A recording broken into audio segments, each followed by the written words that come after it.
Let's talk about players heading into year two. Rookies struggle in the NBA, but year two, we see big changes. So who are the guys that we're going to be considering in fantasy basketball? Is Michael Bolton one of them? Thanks, Josh. It's Michael Bolton here, and it's time for another episode of the Locked On Fantasy Basketball Podcast. Let's get to it. Let's get to it, indeed.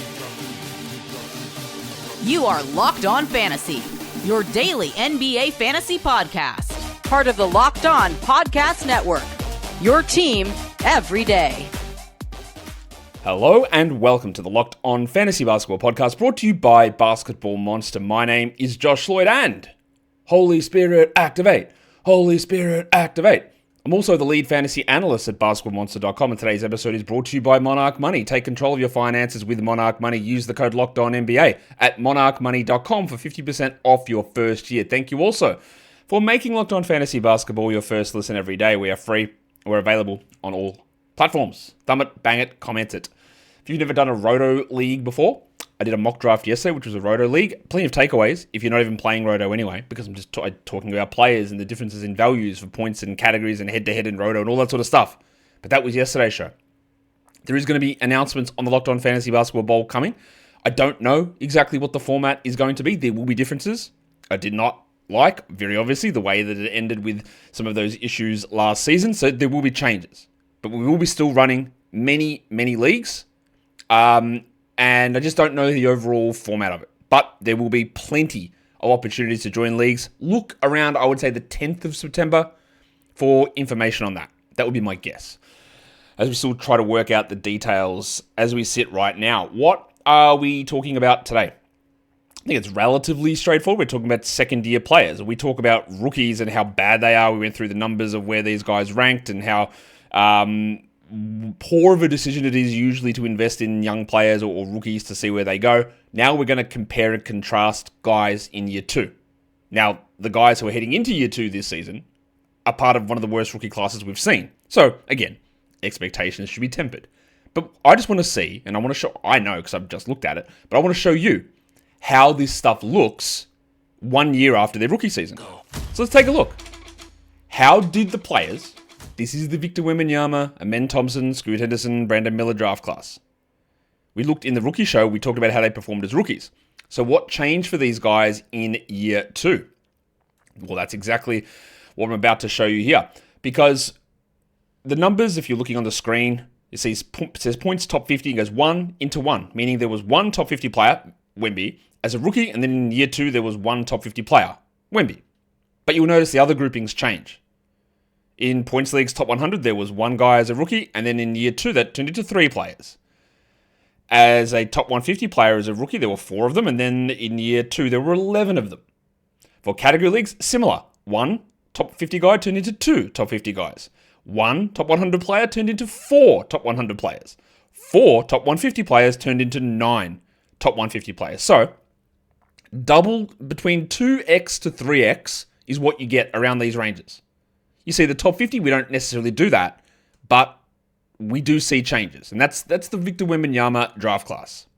What about the year before that? The 23-24 season, who were the second-year players there? That is the guys who are now heading into year 4. So we're talking about Paolo Banchero, we're talking about Chet Holmgren, we're talking about Jabari Smith. That's the top 3 from that draft, pretty obviously. So how did those guys look in year 2? Well, again, it's a very similar pattern, and part of why I tell you this is just that this pattern does repeat. As rookies, that draft class had 0 top 50 points league players. Year 2, we had 1. For category leagues, we had 0 top 50 players. Year 2, we had 1. Points leagues as a rookies, there was 1 top 100 guy. That turned into 6. Category leagues, top 100 players, we had 1 rookie. And then in year 2, it was 7. And then for points leagues, top 150 as rookies, there were 7 guys.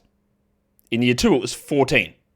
For category leagues, there was 6 top 150 players, and it turned into 12.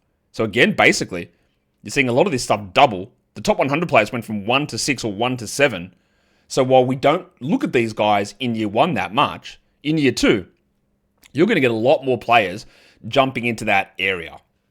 If we go back even further, which wasn't a list that I analyzed from their rookie season perspective, but this is the Cade Cunningham Scott Barnes grouping. How did these guys go in their second NBA season? What sort of... And you're going to see, I bring this up just to show you the types of numbers. We had 3 top 50 players as second-year guys from that class. 7 top 100 points league guys. 9 top 150 points league guys. We had 1 top 50 category player. 7 top 100 category players. And 9 top 150 category players.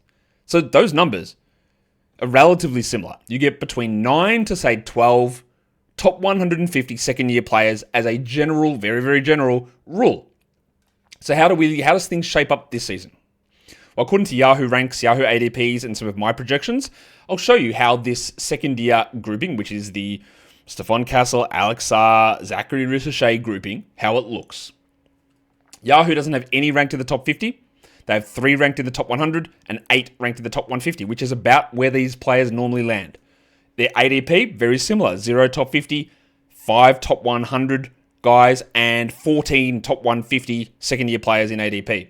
For my points league rankings, I've got 1 top 50 player, I've got 5 top 100 guys, and 9 top 150 players. And for category leagues, I've got no top 50 guys, 4 top 100 guys, and 7 top 150 players. So, even though, again, this draft class is not as good as previous ones, the numbers are similar. The changes are similar. It's not that big of a jump. It's not that much of a drop-off. Like others, you get 9 to 12 top 150 guys. I've got 7, right? Yahoo ADP's got 14. So, again, we're in that similar sort of range of where these players can sit. So, let's actually just go through some of the players now and talk about what we can perhaps expect from these guys in year 2. And I do want to start with the guy who I had as the number 1 player in this class. I had him as the number 1 dynasty guy, and he went number 2 in the draft, and that's Alex Sarr. Sarr started all of last season. He only played 27 minutes a night. So number 1, when you're talking about rookies and the ability to improve in year 2, it's an obvious one. There's nobody on this team. They didn't draft another center. There's no one there to take minutes away from him. So those minutes should skyrocket. Was he good last season? Well, no. He shot 39% from the field as a power forward / center. Majority time center. He shot 68 from the line, which is terrible. He blocked a lot of shots. 6.5 rebounds is all right. 13 points, 1.6 threes. These are fine numbers. I mean, some of them it's fine. Some of it's bad. But he was 130th last season. I think he's very comfortably in the top 100 this season. Yahoo ADP's got him 73. Fantrax 79. I think he's fine to draft in the 60 to 80 range. Categories and points leagues if you want to. I think that, again, even if some of the shooting percentages stay the same, and I don't expect they do, I don't think he's playing 27 minutes. So that's, if you want to just go the most basic and easy ways to look at how Alex Sarr jumps up his value, just give him 3 more minutes. Give him 11% more minutes. Give him 4 more minutes. Give him 5 more minutes. Give him 20% more minutes. See if he can block 2 shots with 8 rebounds and 16 points. Hit 2 threes a game at 43%. There you go. Mid-round guy. Like that's, yeah, and by mid-round, I mean 60 through to 90. There you go. That's it. I know 90 sounds like, well, that's the end of the draft. It's not. There's 60 picks after that. Mid-round is that round 6 through 9 type area. 5 through 9 even. And that's, I think, where we're looking at Alexander Sarr. The next guy that I think is going to take a big leap forward, and I know, again, I do hear criticism or skepticism about Buzelis, because there'll be guys like the number 1 criticism I see is, well, I'm going to need to see him do it. All right, cool. You can have that thought, but again, how I like to play this game, how I like to analyze this game, is I like to, and there's a key word that I use all the time, I like to project. I know Buzelis played 19 minutes a game and ranked 284th last season, 276th in points leagues. I know that. But I don't care. I don't really believe that he's going to be playing 19 minutes a game behind Patrick Williams this season. Don't really think that's going to happen. Yahoo's got his ADP at 103. Fantrax has got it at 112. I think there's value in that. I think you could even go to 80 if you wanted to. Now, you don't have to. If you want to play the ADP game, and if you don't know what the ADP game is, the ADP game is like, hey, I've got this guy as the 70th best player, but his ADP is 100. Can I push it back a couple of rounds, get him at 90? A guy that I value at 70? Now, there's risk in that if someone else thinks the same thing and gets in early. And obviously, if you go too high in a player, you take away value. And what we want to achieve in drafting players is getting value. Getting a guy at 100 that turns into the 40th best player is how you win leagues. So there's always a fine balance in that. And I'm never going to suggest someone's an absolute must-grab player under every circumstance. I'll grab Buzelis at 40 just to make sure I got him. Stupidity. You don't do that. but those numbers are a bit low. He averaged 8 and 3 last season. That's not good. 0.9 blocks, also not good. But 36 from 3, 82 from the line. Okay, now we're getting interesting. And again, he played 19 minutes. It is not unrealistic to suggest at a minimum he plays 7 more minutes. Take him to 26. I would say he's getting 11 to 12 more. I would say he's doubling or getting 50% more playing time. Quite easily this season. Plus you tie in what rookies going to second year normally do. What do? Improve field goal percentage, improve three-point percentage, improve free throw attempt rate, improve assists, decrease turnovers. That is a common thread. Let me go through it again. 2-point percentage up, 3-point percentage up, free throw attempt rate up, assist rate up, turnovers down. They are the common traits, the common things that happen for players year 1 to year 2. Now, of course, that is not blanket. Not every player is going to do that exact thing, but that is a common way that players show improvement from year 1 to year 2, and I'm very interested with Buzelis. And again, if you just want to get real basic on it, will he be a guy with 19 usage in 19 minutes? And I think your answer automatically is, of course not. It's going to be bigger. And there you go. Today's episode is brought to you by Monarch Money. Probably can't name all your financial accounts, and that's fine because most people can't. What you're worth, where your investments are, how's everything looking. But if you don't know that picture, you're leaving money on the table. That's where Monarch Money comes in, an all-in-one personal finance tool that brings your entire financial life together in one clean, easy-to-use interface on your laptop or on your phone. Monarch is built for people with busy lives. So if you put off organizing your finances, Monarch is for you. It does the heavy lifting, so you can link all of your accounts in minutes, see the clear data, visuals, and get smart categorization of your spending, and finally feel in control of your money. You might be able to save more money than thought. You might see where you're spending extra in certain areas as you categorize your spending. You can share that stuff with your partner as well to track all of your joint goals together. Don't let financial opportunities slip through the cracks. Use the code LOCKEDONNBA at monarchmoney.com or in your browser for half off your first year. That is 50% off your first year at monarchmoney.com with the code LOCKEDONNBA.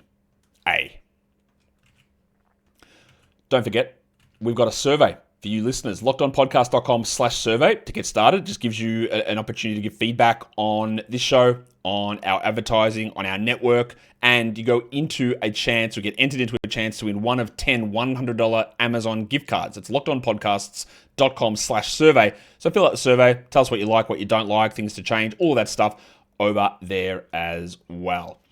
Okay, so we're here. We're talking about second-year players. I just talked about Sarr, talked about Buzelis.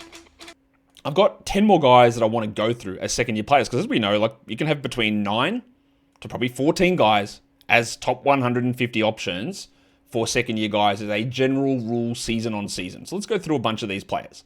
I think the next one we're going to talk about, well, not I think, I know, we're going to Miami because we're talking about Superman Kel'el Ware. Now, with Haywood Highsmith, A, then being injured and secondly being traded, it takes away a tool that Eric Spoelstra had to limit Kel'el Ware. Now, losing Haywood Highsmith there are options to play at the 4. Now, it could be Nikola Jovic, but I think they're going to go Ware and Bam. Now, again, they also don't have a backup center, really. So, Ware's going to get backup center minutes, let's say 15 of those minimum, plus minutes that he plays at the 4. Ware last season did move into the starting lineup, but again, it was a little bit rocky, where he'd start and then he'd play 5 minutes and maybe not return for an entire half, as they'd go with guys like Jovic or Highsmith in that position. They do have Wiggins now, but I think Wiggins is almost going to be exclusively a 3. But again, you can play Wiggins at the 4 with Huckers at the 3, even though Huckers is way worse than Ware. That's okay. So I think Ware is going to, again, see more than he did. Again, the basics. He played 22 minutes. Over, under, Kel'el Ware 22 minutes next season. It's got to be higher, right? He was 152nd last season in 22 minutes, 156th in points league. So look, this is an obvious guy to draft. Very obvious. His ADP sits in that spot. 88 on Yahoo, which is pretty high. 96 on Fantrax. I think that is about right in terms of range. Now, there is risk in that. Is there upside in that? Probably. Like, I'm fairly conservative in my projections for him. And I've got him in that range. That 90 to 100 sort of area. If you wanted to push him back a little bit later, I get it. But if he does establish himself as a 32-minute-a-night player starting every game, and you see the usage jump from 17 to 19, you see some of the 55 from the field go to 58 as he's finishing around the rim better as a big man, then you're cooking. 32 from 3 go to 34? Maybe. I'm not expecting a huge leap, but it's possible. Under 1 assist goes to 2? Yeah, these aren't big numbers, but they all just add up to it. And I think Ware's got that opportunity to really step forward and be a solid, again, we talk about centers running off the board. We just talked Sarr, we talked Ware. They're going to go in this 7, 8, 9, 10 round range, probably 7 to 9, honestly. And there are new names in that mix. And there's going to be a couple other guys we talk about that are in that area as well as centers who go off the board in that spot, including this guy, who I think would be higher if he was not entering the season injured, and that's Zach Edey. We saw under Thomas Isolo at the end of last season that the Grizzlies went with a lot more pick and roll. Edey was not getting benched the way he was under Taylor Jenkins. They were just playing him big minutes. He was getting like 14, 15 rebounds in many games. He only played 21 minutes a game last season. So again, we would expect that he does more this season. I don't know when that's going to occur because he probably misses 2 to 3 weeks to begin the year. And then we're talking ramp up after ankle surgery. We're talking missing back-to-backs, which is all frustrating, of course. But his ADP sits at 119. Fantrax 122. I think you can go a little higher. It is risky. It is risky taking an injured player, especially from Memphis, that early in a draft. And by that early, I mean if you took him in round 8, it's probably a little early. But I can see him very comfortably being a top 100 player. And I would have been, as much as I don't love Edey long-term as a strong, very good all-star center, I don't. It's about looking at this team and what numbers could he put up? He averaged 9 and 8 in 21 minutes. Let's give him 5 more minutes. Let's go 14 and 12. Is that possible? Get 1.7 blocks? Cool. Does 58 from the field turn to 61? Why not? Let's see. These are very easy. Look at these ones. They're very easy. Sarr, Buzelis, Edey, Ware. Like the highest minutes anyone played was Sarr at 27. All of these guys, maybe not Edey, but all of these guys could get 29 to 30. In fact, some of them almost definitely will. And that's big, big steps forward for these guys. Guess what we've got now? It's another big man. It's Don Clingan, who started last season as the third string center behind Rob Williams and behind DeAndre Ayton. He eventually was the starting center when Ayton was injured and Williams was injured. Now Ayton's gone and Williams is still there, and we have no idea what the hell is actually going on with Robert Williams. They also drafted Young Hun Sen, but I don't imagine that Young is going to be starting to begin the season. So I think Clingan will. Now again, he played 20 minutes a night. Now, unlike some of these other guys, I think we saw some athletic limitations in terms of Clingan being able to maintain big minutes consistently. I think his offense and his lack of hands is a real concern. But shot blocking, totally fine. His ADP is 97, 85 on Fantrax. I think that's, again, the sort of fine range there. I'd expect he plays significantly more than 20 minutes a game. And one of the things that really sort of dropped him down was under 54% from the field. Now, realistically, Donovan Clingan shouldn't be taking threes. He shouldn't be doing anything outside of finishing at the rim. Now, I don't love his hands. I don't love his finishing ability. I don't think he's going to be a DeAndre Jordan 70% field goal guy. I don't think he's going to be like a 60% guy necessarily year one, but like 53.9 should go to 56, 57. We should hope. 20 minutes, let's go to, like, what's worst case, 24? 25? Worst case? Like, that would mean Rob Williams is healthy all year and that Young is awesome. I don't think that's going to happen. 14 usage, yeah, that probably stays the same. He was last season in these minutes, like 166 for the points leagues, 172 in category leagues. Pretty easy to see how that jumps up. Again, these are just pretty easy, obvious things to just pick at. Now, the ADP and the ranks, outside of Buzelis, they've reflected it. Clingan's going top 100. Okay. It probably does lop off some of the upside there. But if you're looking at what he did last season to dissuade yourself from taking him, I think that's the incorrect approach. Let's talk about someone who's not a big man now. And no, it's not who you're thinking about. I'm talking about Kyshawn George. I realistically don't have any idea what the Wizards are going to do. Because at the moment, like I said with Alex Sarr is going to start. There are no other big men there. But does CJ McCollum, Chris Middleton, Bub Carrington, Trey Johnson, Cam Whitmore, Justin Champagny, Kyshawn George, I feel like there's someone else I'm missing, AJ Johnson. Who starts? Who plays the minutes? George was pretty good last season. He was. He started some games. He came off the bench. He ended up with 27 minutes a night, the most of any of these guys we've spoken about. He also shot horrendously, which I expect to improve. But again, will he lock in as a starter playing 32 minutes a night? I'm not sure. It could be Cam Whitmore that gets those minutes. There are other names here that the Wizards are going to have to work out how they're going to utilize him. Because again, I'm pretty sure CJ McCollum will start. Is that next to Bub? Is it next to Trey? Is Middleton the 3? There's just a lot of names there. So, like, while I'm interested in George, his defensive numbers were pretty good. The other stuff was pretty off. 32 from 3, 37 from the field is not ideal. Low usage as well in 27 minutes. Now, out of all of these guys that we've spoken about, I think it's easy to make the argument they're all going to play more. I'm not convinced that Kyshawn will. I think he probably will. But again, when you add Whitmore into the mix, and I didn't even say, like, Corey Kispert's there. He's bad, but he's there. They traded for Dylan Jones. See what he's going to do. Is he good? No, absolutely not. But Malachi Branham plays for this team. They drafted Will Riley at pick 21 or whatever it was. There's a lot of names here. Oh, yeah. You know who else I didn't mention? Bilal, who's almost definitely going to start. So it is going to be hard for George, who was impressive. Now, for some reason, he doesn't have an ADP on Yahoo. No one's drafting him. All right. He doesn't even have it on Fantrax. I think he's a last-round flyer guy, but the path to relevance is not quite as clear with him as it is with some of these other guys. Got a few other names that we're going to go through here to round out the show about second-year players. Just talking about some of these guys and some of the values that we may or may not have on them. Again, Kyle Filipowski was someone that people loved at the end of last season. He really did bring some strong value through for fantasy teams over the second half of the season. But, again, we can look at what Filipowski did, and it was strong outside of never blocking shots ever. But 50% from the field, 10 and 6 with 2 assists and a 3 a game in 21 minutes, which of course jumped way up at the end of the year. He was a very clear must-roster player. But Larry Markkinen didn't exist then. Yeah, John Collins didn't exist, but he also doesn't exist now. But Taylor Hendricks returns. Ace Bailey is there. Larry Markkinen is back. Walker Kessler will play, instead of every second game, he'll play every game for a period of time anyway. So again, we ask the question, can Filipowski play more than the 21 minutes a night that he played last season? Probably yes. Will he play like a starter? I don't know. Who's going to start? Markkinen, Kessler? Lock him in. Yep, lock him in. No problem. Then you got Bailey, George, Collier, Hendricks, Sensible. Even throw Walter Clayton in there if you want. Filipowski could start, but that would mean Hendricks off the bench. It would mean Markkinen at the 3. It would mean Bailey at the 2, which I don't think is his best position. So the ADP of 140, Fantrax 119 ADP, I think Filipowski's too high. Take him a flyer, no problem. No worries. But I don't think this is, wow, he's a clear star. There's a clear path for Kyle.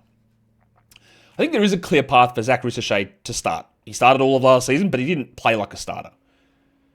Quinn Snyder kept him at like 24, 25 minutes. Now, they have the question here of what do they do with Onyeka Okongwu and Kristaps Porzingis. And from what I've heard, it doesn't seem like those two are really any shot to start together. They will play together, but they won't start together. So it's going to be one of those guys, Jalen Johnson, and then Zach Ricochet. He only played 25 minutes a game with 22 usage last season. 25 minutes, number 1 overall pick. He was quite bad early in the season. His shooting improved the second half. But what we also saw with him was an inability to do anything consistently. He'd have a 7 of 9 shooting game, and then he'd go 3 of 9, 3 of 12 for 2 games in a row. And he wouldn't contribute in many other areas. 0.7 steals, 0.5 blocks, 1 assist. These are all terrible numbers. 46 from the field is not bad. 36 from 3 is pretty good. But what can we expect? More assists? Yes. Better efficiency? Yes. Higher free throw rate? Yes. And more minutes? Yes. No DeAndre Hunter. No Karis LeVert, who came across in the Hunter trade. Yes, Alexander Walker is there. But I would imagine in year 2, stronger body. He's playing 28 minutes, 29 minutes. Will the usage rise from 22? I actually don't think it will. Because, Porzingis is there now, so that does change things. When you add a high usage player like Kristaps Porzingis, it changes what people's usage looks like. But he can be a low usage guy in 4 extra minutes while taking more free throws and shooting better with more passing and be better value. He's a last round flyer sort of a guy, but you should do that. I would expect improvements in Ricochet. I don't know if I should expect big improvements in Carlton Bub Carrington. Bub was someone I liked in that draft, which isn't saying a huge amount because I don't like the draft. He was in and out of the lineup, getting benched when Malcolm Brogdon would return, then starting again, and he had some troubles for sure. Horrendous defensive numbers. Horrendous. He was not a defensive numbers guy at college either, so those two things link up where I don't look at that and go, yeah, that'll all probably improve. I don't think so. He actually played 30 minutes a night, Carrington. So that landed him as the 211th ranked player. He had only 16 usage, but again, does he start next to CJ McCollum? Does CJ start with Trey Johnson? Is Carrington in line for 30 minutes a night? I'm pretty doubtful. His ADP reflects this, 156 and 133, Yahoo and Fantrax. I think he's a late round flyer. The shooting numbers are bad, and I do expect improvement there. He needs to get the line a lot more. I hope the steals improve as well, but I find it difficult to look at his minutes and think that there is even more coming. There might be. And I think that might be one of those ones where he's playing 33 a night, March and April, and steps up more. But it's a little squishy there in Washington. Now you're wondering, Josh, why haven't you spoken about the Rookie of the Year? Because I don't really rate Stephon Castle. Context is everything with all of this stuff. And again, the context is I did not like Stephon Castle as a top 5 player from this draft. I had him, I think, 7th or 8th in my overall preview of that draft. Right? My concerns were I don't think he's a point guard. He's a good defender in college, but I don't know that translates to defensive stats. I think his shooting is horrendous. Well, he averaged 4 assists with 0.9 steals and shot under 30% from 3. So yeah, that was all true. His ADP sits at 98 on Yahoo, 107 on Fantrax.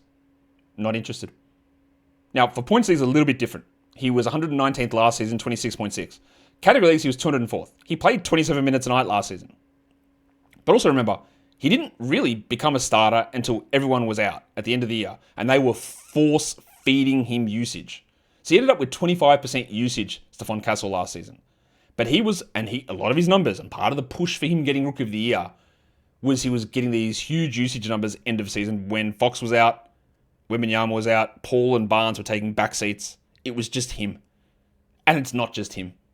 It's Fox, it's Wemby, but it's also Dylan Harper.